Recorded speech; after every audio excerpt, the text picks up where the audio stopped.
सुप्रभात बच्चों, कैसे हो आप सभी लोग? सभी लोग ठीक ठाक ढंग से हैं ना?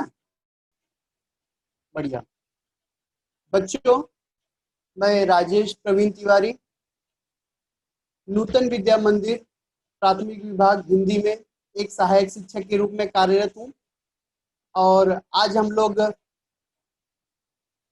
लोग मराठी विषय का अध्यापन कार्य करने वाले हैं, जिसमें आप सभी मेरे साथ सहभागी होंगे। तो आइए बच्चों, हम लोग अपने अध्ययन अध्यापन की यात्रा शुरू करते हैं।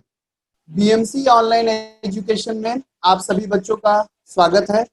बच्चों, आज हम लोग मराठी विषय का अध्यापन और अध्ययन कार्य करने के लिए एकत्रित हुए हैं। आज हम लोग जो टॉपिक पढ़ने वाले हैं वो बहुत ही मजेदार और रोचक है। इससे पहले कि हम लोग अपने अध्यापन कार्य की शुरुआत करें, आइए कुछ महत्वपूर्ण जानकारियां प्राप्त करते हैं। आज की तारीख है 15 सितंबर 2020 और आज का दिन है मंगलवार। आज का सुविचार है कठोर परिश्रमाला पर्याय नाही। म्हणजे जर आपल्याला आपल्या जीवनामध्ये काही गोल अचीव करायचे आहे, जे काही आपण आपल्या मनामध्ये आपण स्वीकार केलेला आहे की आपल्या जीवनामध्ये आपल्याला हे घडवायचे आहे, आपला हे उद्देश आहे, आपला हे हेतू आहे, जर आपल्याला त्या हेतूच्या पूर्णाहुती करायची आहे तर आपल्याला कठोर परिश्रम करावा लागेल। चला ह्याला आपण काही उदाहरणामार्फत समजूया। मुलांनो, हे बघा, हे आपल्या देशाचे एक महान विभूती आहे। तुम्ही ओळखू शकाल का हे कोणती महान विभूती आहे? चला विचारून मला सांगा। हो, अगदी बरोबर, ह्यांचे नाव श्री लाल बहादूर शास्त्री आहे। श्री लाल बहादूर शास्त्री आपल्या भारताचे दुसरे पंतप्रधान झालेले होते। त्यांनी आपल्या देशातील सर्व लोकांना जय जवान आणि जय किसान हे घोषवाक्य दिलेले होते। अशा प्रकारे आणखी एक विभूती आहे, ओळखला का? नाव सांगा मला। बरोबर, त्यांचं नाव आहे एपीजे अब्दुल कलाम। ह्यांना आपण मिसाईल मॅन म्हणून ओळखतो। असं का?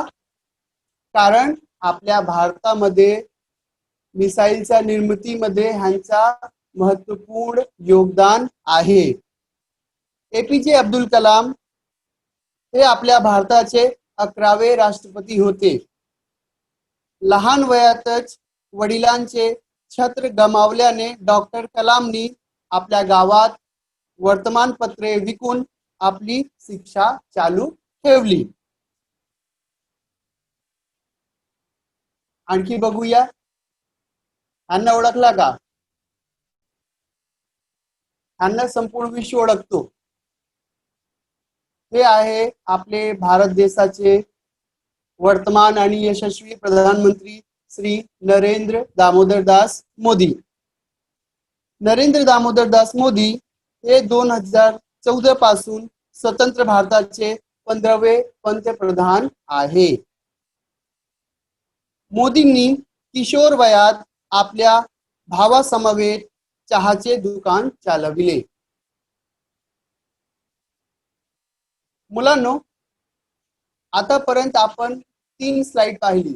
पहिली स्लाइड आपण लाल बहादूर शास्त्रीची पाहिली, दुसरी स्लाइड आपण एपीजे अब्दुल कलामची पाहिली आणि हे तिसरी स्लाइड आपण नरेंद्र दामोदर दास मोदी यांची पाहिली।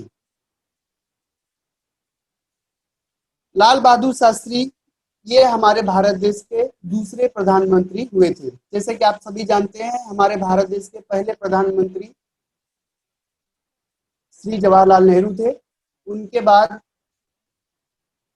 हमारे भारत देश के दूसरे प्रधानमंत्री श्री लाल बहादुर शास्त्री हुए थे।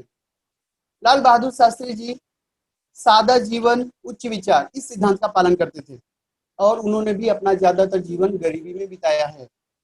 उन्होंने हमारे भारत देश के लोगों को एक बहुत ही प्रसिद्ध नारा दिया था जिसका नाम था जय जवान जय किसान। जवान शब्द जो है वो सैनिक से संबंधित है। फिर हमने डॉक्टर एपीजे अब्दुल कलाम के बारे में पढ़ा।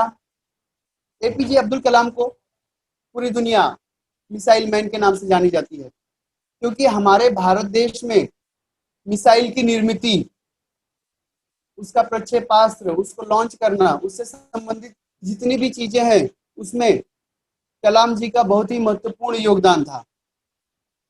एपीजे अब्दुल कलाम जी हमारे भारत देश के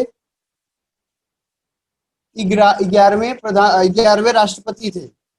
अपनी छोटी सी उम्र में ही उनके सर पर से उनके पिताजी की छत्र छाया हट गई थी, मतलब उनके पिताजी का स्वर्गवास हो गया था।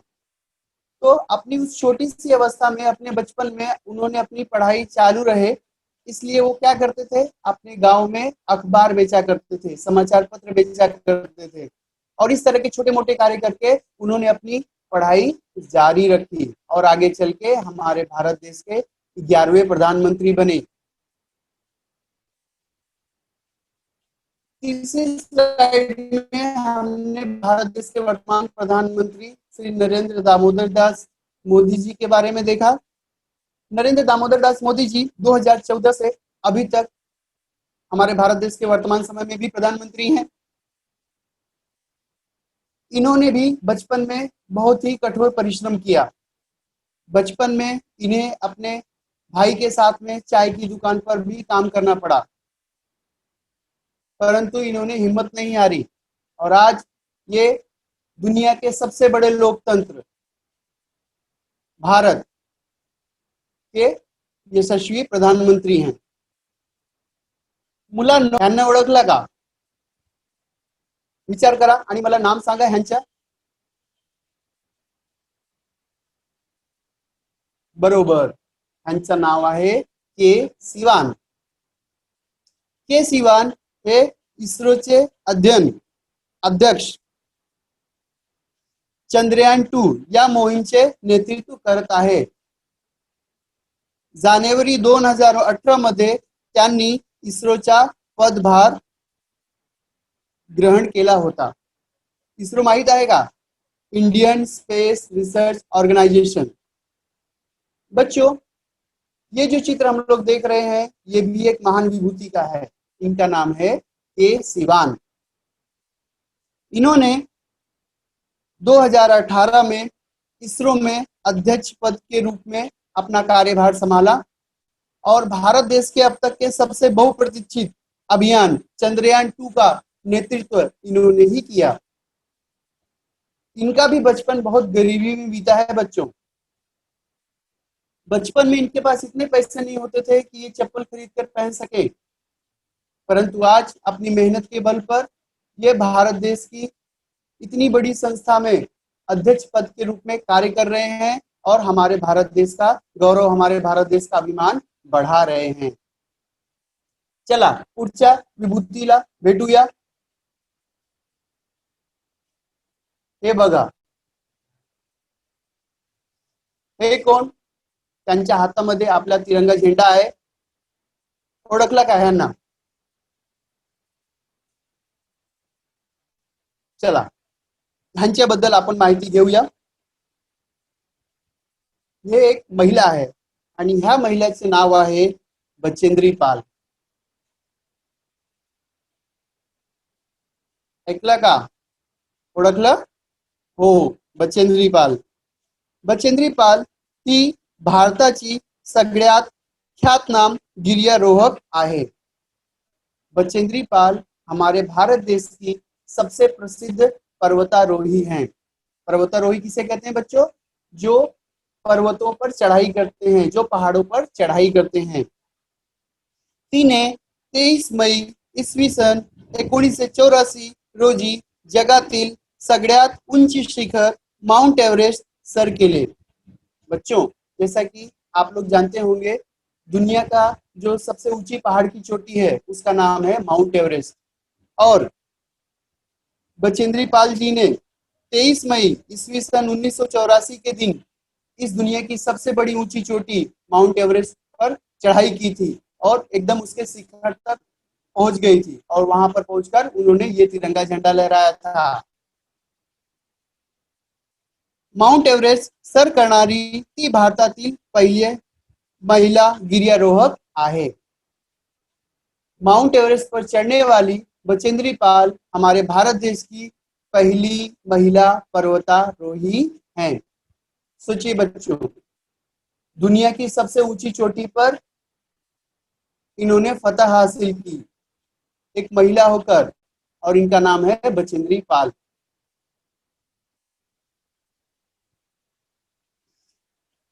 मुलांनो, आतापर्यंत आपण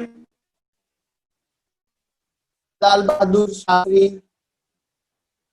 एपीजे अब्दुल कलाम, श्री नरेंद्र दामोदर दास मोदी, के सिवान, बचेंद्री पाल या सर्व महान विभूतीं बद्दल माहिती घेतली। हे सर्व महान विभूती आपल्या लहान वयामध्ये त्यांना अत्यंत कठोर कष्टांसमोर जावे लागला होता। बच्चों, अभी तक हमने लाल बहादुर शास्त्री, एपीजे अब्दुल कलाम, श्री नरेंद्र दामोदर दास मोदी, के सिवान और बचेंद्री पाल, इन सब के बारे में थोड़ी बहुत जानकारी हासिल की। बच्चों, इन सभी का बचपन अत्यंत गरीबी में बीता है। बचपन में इन सभी को बहुत कष्ट उठाने पड़े हैं, पण ह्या लोकांनी आपल्या कठोर परिश्रमाद्वारे वाईट परिस्थिती व कष्टांवर पराभव केला, आणि हे सर्व लोक आज विश्वप्रसिद्ध विभूती म्हणून आपल्या देशाचा गौरव वाढवत आहे। बच्चों, जैसा कि मैंने आप लोगों को बताया कि इन सभी महान विभूतियों का जो बचपन था बहुत ही गरीबी में बीता था, बहुत ही अभाव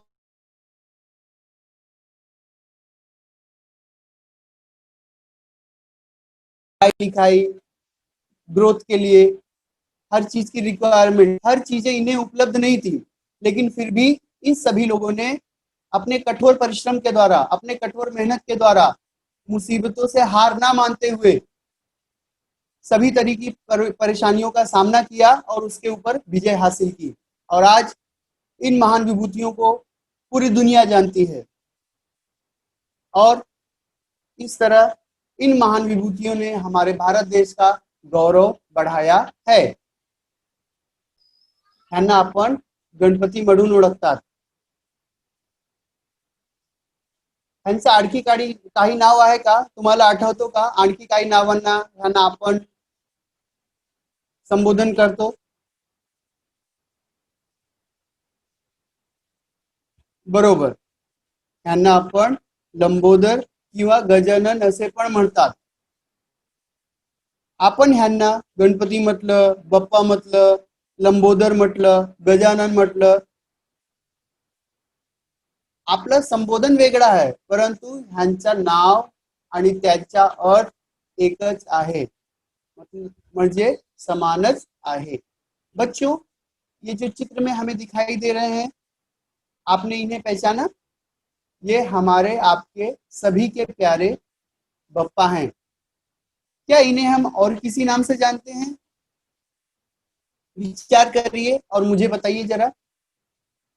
सही बात, इन्हें हम लोग गणपति नाम से भी जानते हैं। गणपति के अलावा भी क्या हम इन्हें और किसी नाम से बुलाते हैं? सोचिए जरा। सही बात, गणपति के अलावा हम इन्हें लंबोदर या गजानन भी कहते हैं। लंबोदर मतलब जिसका उदर लंबा हो, जिसका पेट लंबा हो, तो वो भी इन्हीं का नाम है।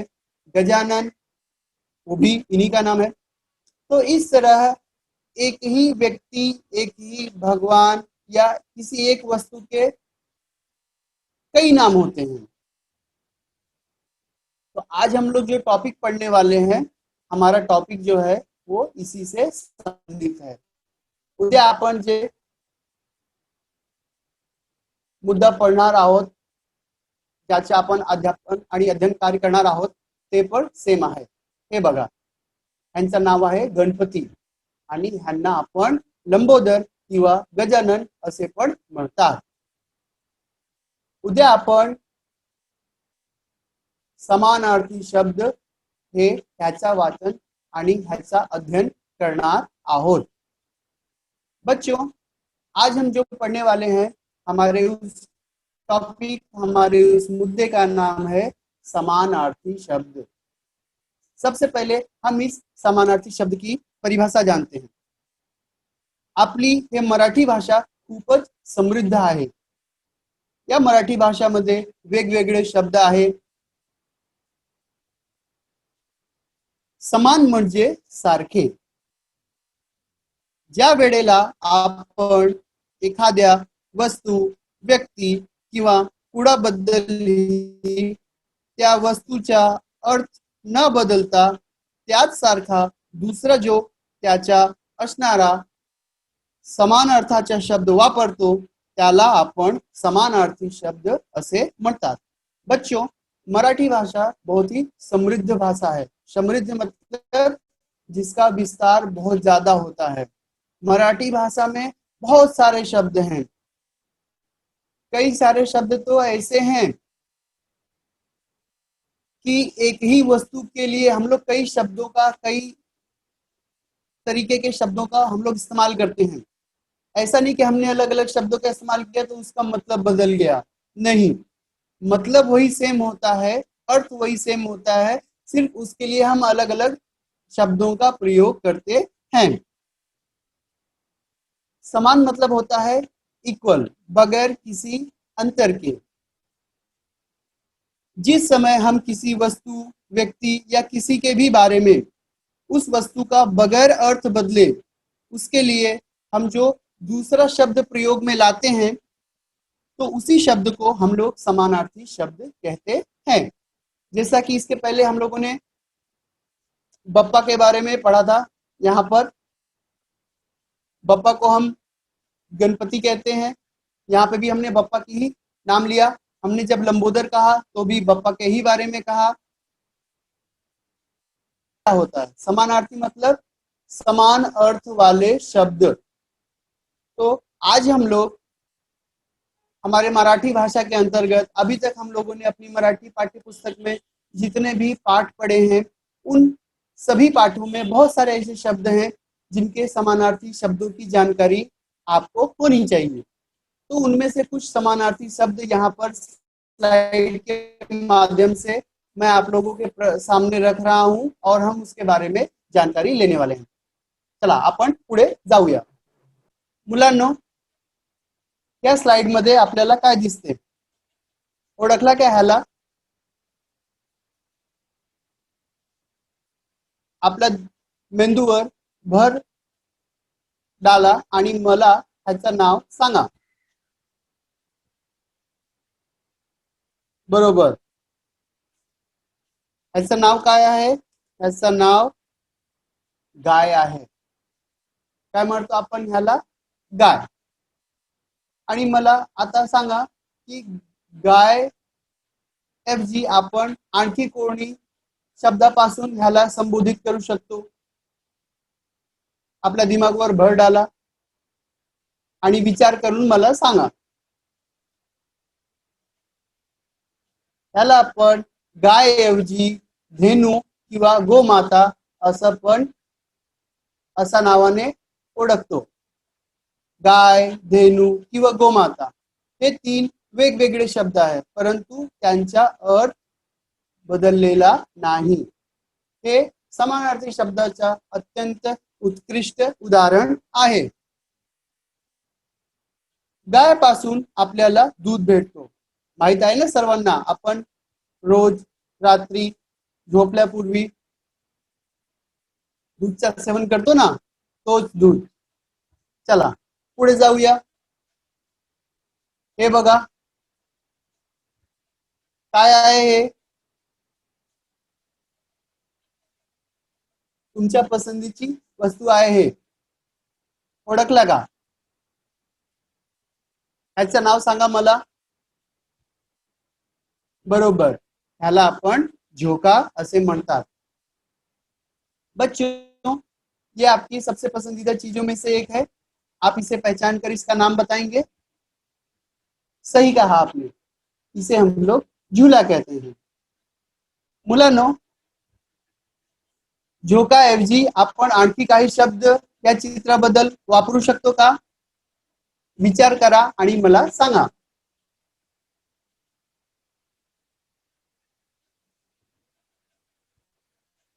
हे बघा, झोकाला आपण हिंदोळा किंवा झुला असे पण म्हणतात. झोका, हिंदोळा, झुला हे वेगवेगळे शब्द आहेत, परंतु त्यांचा अर्थ समान आहे. झोकाचा वापर आपण कशासाठी करतो? झोकावरून बसून आपण तीव्र गतीने पुढे व मागे हालचाल करू शकतात. त्याच्यावर बसून आपल्याला खूप मजा वाटते. मतलब झूले पर बैठकर हम लोग आगे की तरफ या पीछे की तरफ हलचल करते हैं और उस पर बैठकर हमें आपको बहुत मजा आता है. चला पुढच्या स्लाइड पाहूया. हे बघा, किती रमणीय दृश्य आहे, किती सुंदर दृश्य आहे ना छान. आता मला सांगा, या स्लाइडला पाहून तुम्हाला काय आठवते?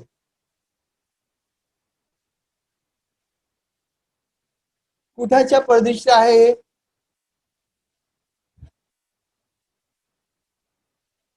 मला सांगा. बरोबर, याला पाहून आपल्या मनात जंगल हे शब्द उद्भूत होते. तर या स्थानाला आपण जंगल ऐवजी आणखी काही म्हणू शकतात का? विचार करा. अगदी बरोबर, जंगलला आपण रान किंवा वन असे पण म्हणतात.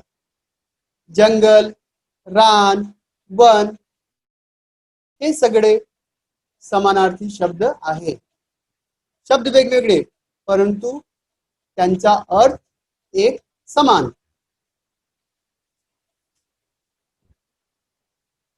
जंगलामध्ये अनेक भयंकर प्राणींचा वास असतो. हे जे जंगल आहे, त्या जंगलमध्ये अनेक भयंकर प्राणी राहतात. माहित आहे ना सर्वांना? हो, बरोबर. चला आता आपण पुढे जाऊया. हे बघा, कोण आला हे? आठवत आहे का? त्याचं नाव सांगा बरं. बरोबर, त्याला आपण सिंग म्हणून ओळखतो. तर सिंगच्या पर्यायवाची शब्द सांगा मला. आहे का तुमच्या शब्दकोशामध्ये सिंगच्या समानार्थी शब्द? मुलांनो, सिंगला आपण वनराज किंवा केसरी असे म्हणतात. वनराज आणि केसरी हे सिंगचे समानार्थी शब्द आहे.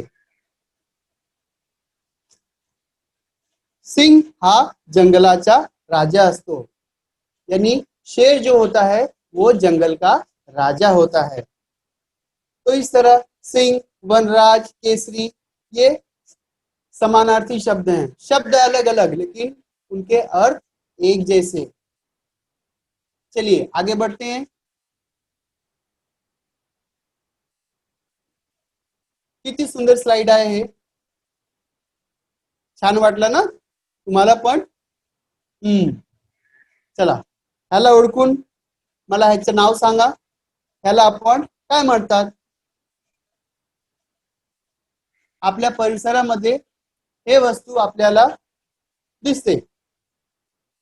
बरोबर, याला आपण पान असे म्हणतात. काय म्हणतात? पान. आता विचार करून मला सांगा, पानच्या समानार्थी शब्द काय वापरू शकतो आपण? पानशाची जे समानार्थी शब्द आहे त्याला आपण दल किंवा पत्र असे म्हणतात. पानचा समानार्थी शब्द आहे दल किंवा पत्र. पानाचा रंग साधारणपणे हिरवा असतो, यानी पत्तियों का रंग, जो पत्ती हमने यहाँ पर स्लाइड में देखी, उसका रंग ज्यादातर हरा होता है. चला पुढच्या स्लाइड वर जाऊया.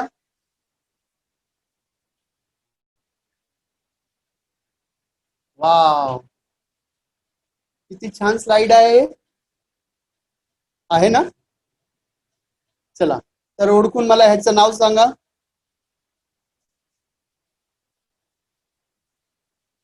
बरोबर, ह्याला आपण फुले असे संबोधित करतात. ह्याचं नाव फुले आहे, बरोबर ना. तर फुले ऐवजी आणखी काही शब्द आहे का तुमच्या शब्दकोश मध्ये? या स्लाइड साठी विचार करा.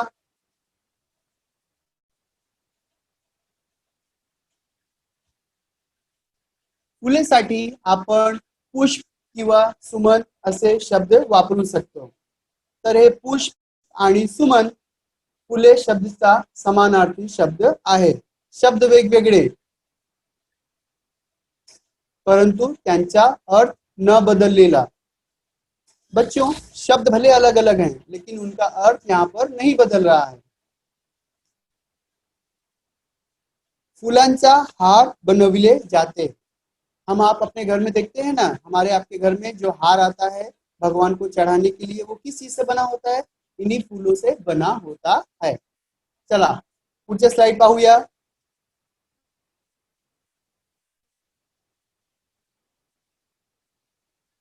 आठवलं का?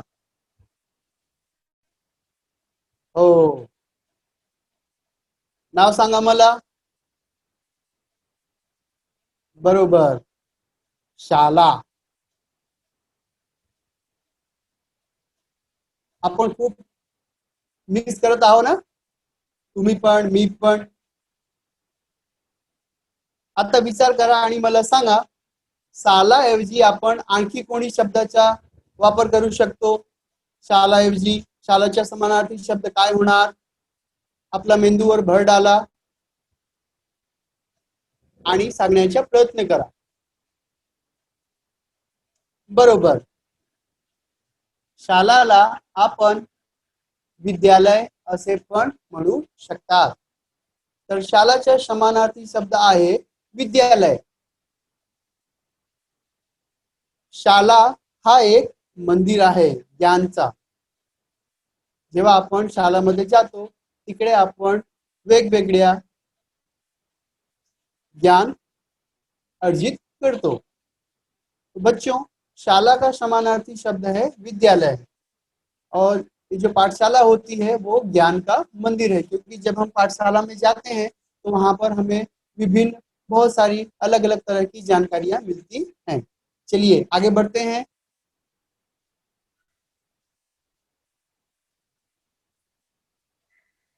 ह्या स्लाइडला ओळखून मला ह्या वस्तूचा नाव सांगा. ह्या परिदृश्याचा. हे एक महत्वपूर्ण स्थल आहे. समजलं का तुम्हाला? बरोबर, ह्याला आपण किल्ला असे म्हणतो. किल्ला. तर किल्ल्याच्या समानार्थी शब्द काय काय होणार? बरोबर, किल्ल्याच्या समानार्थी शब्द आहे गड किंवा दुर्ग. बच्चों, किला का समानार्थी शब्द होगा गढ़ या दुर्ग. जब आप लोग चौथी कक्षा में जाओगे तब वहां पर आपको शिवाजी महाराज के जीवन के बारे में पूरी की पूरी एक किताब है, और जब आप उस किताब को पढ़ोगे तो उसमें आपको हमारे महाराष्ट्र राज्य में जितने भी किले हैं उनके बारे में आपको जानकारी प्राप्त होगी. आपल्या महाराष्ट्रामध्ये अनेक किल्ले आहेत, यानी हमारे महाराष्ट्र में बहुत सारे किले हैं. सिंधुदुर्ग, शिवनेरी, इस तरह अनेक किले हैं। चला पुढे जाऊया। वाव, अतिशय सुंदर. ओळखला का? पटकन ओळखा. बरोबर, ह्याला आपण विमान असे म्हणतात ना. बरोबर. आता मला सांगा, विमान बद्दल आपण ह्याच्या ऐवजी, विमान हे शब्द ऐवजी आपण आणखी कोणती शब्दचा वापर करू शकतो समानार्थी शब्द म्हणून? मुलांनो, विमानऐवजी आपण आकाशयान ह्या शब्दाचा वापर करू शकतो. कारण हे जे विमान आहे, हे यान आकाशामध्ये विचरण करतो. बच्चों, अभी हमने जो स्लाइड देखी उसमें हमने जो चित्र देखा उसे हम विमान कहते हैं, हिंदी में कहते हैं हवाई जहाज. तो विमान का समानार्थी शब्द होगा आकाशयान, क्योंकि ये ऐसा यान है जो आकाश में विचरण करता है, आकाश में एक जगह से दूसरी जगह जाता है. विमान हा अतिशय तीव्र गतीच्या आवागमनासाठी वापरला जातो. विमान का प्रयोग बहुत ही तेज गति से एक जगह से दूसरी जगह जाने के लिए किया जाता है.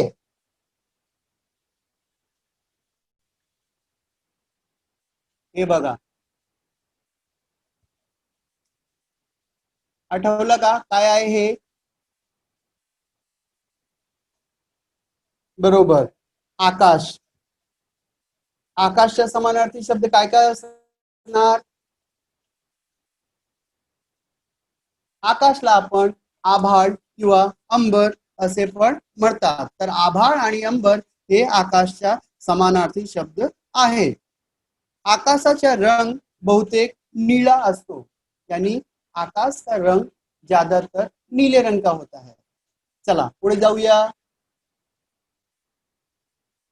हे चित्र ओळखा.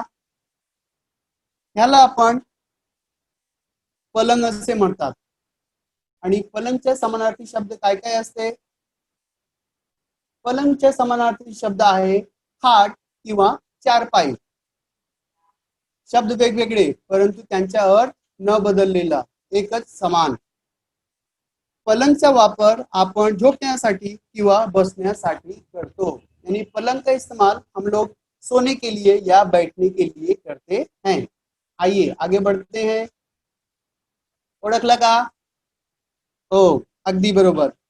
ह्याला आपण झाड असे म्हणतात. आणि झाडच्या समानार्थी शब्द काय काय असणार? हे बघा, झाडला आपण वृक्ष किंवा तरु असे म्हणतात. तर वृक्ष आणि तरु हे झाडच्या समानार्थी शब्द आहे.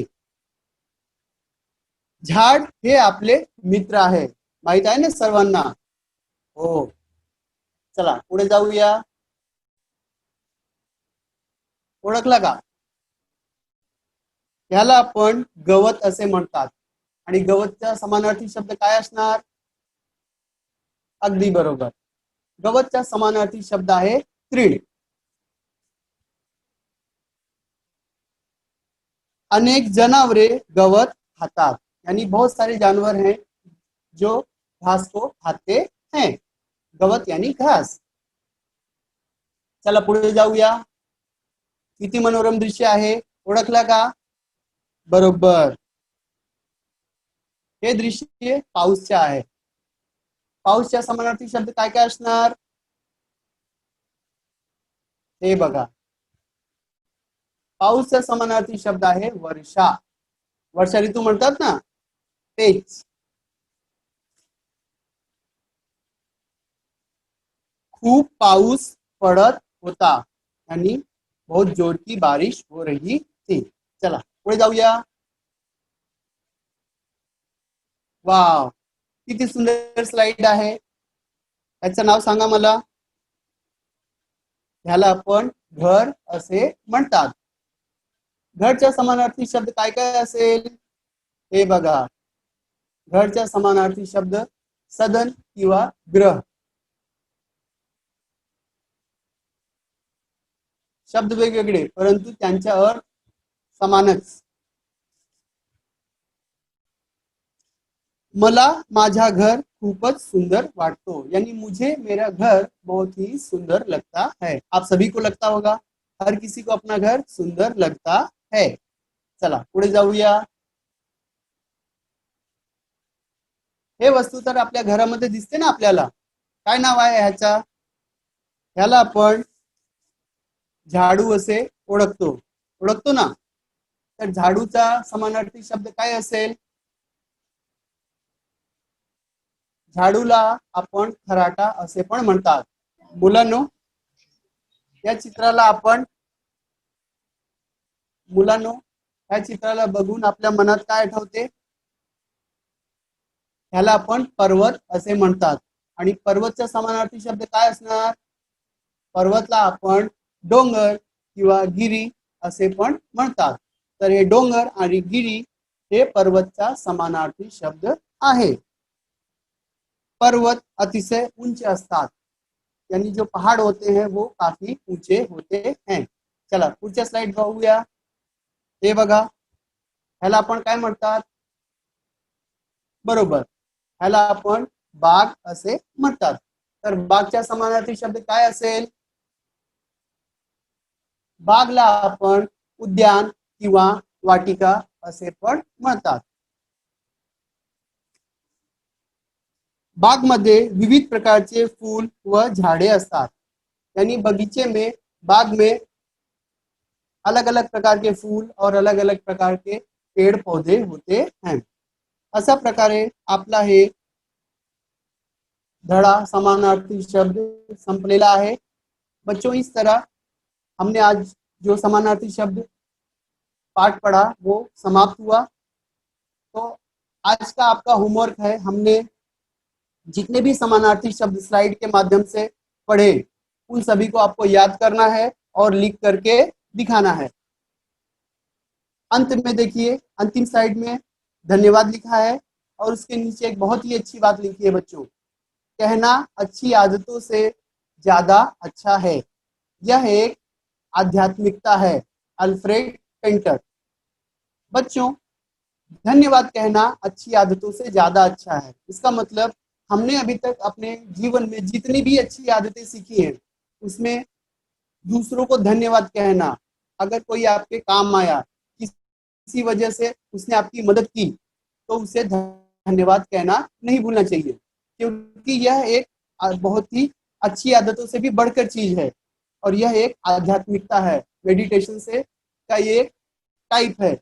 इस तरह हम सामने वाले को आभार व्यक्त करते हैं कि भाई वो हमारे काम आया, उसकी वजह से हमारा कोई काम संभव हो पाया, तो इसलिए हम उसका धन्यवाद करते हैं, उसका आभार प्रकट करते हैं. ऐसा करने से हम उसे रिस्पेक्ट देते हैं और उसके दिल में भी हमारे प्रति आदर भाव उत्पन्न होता है.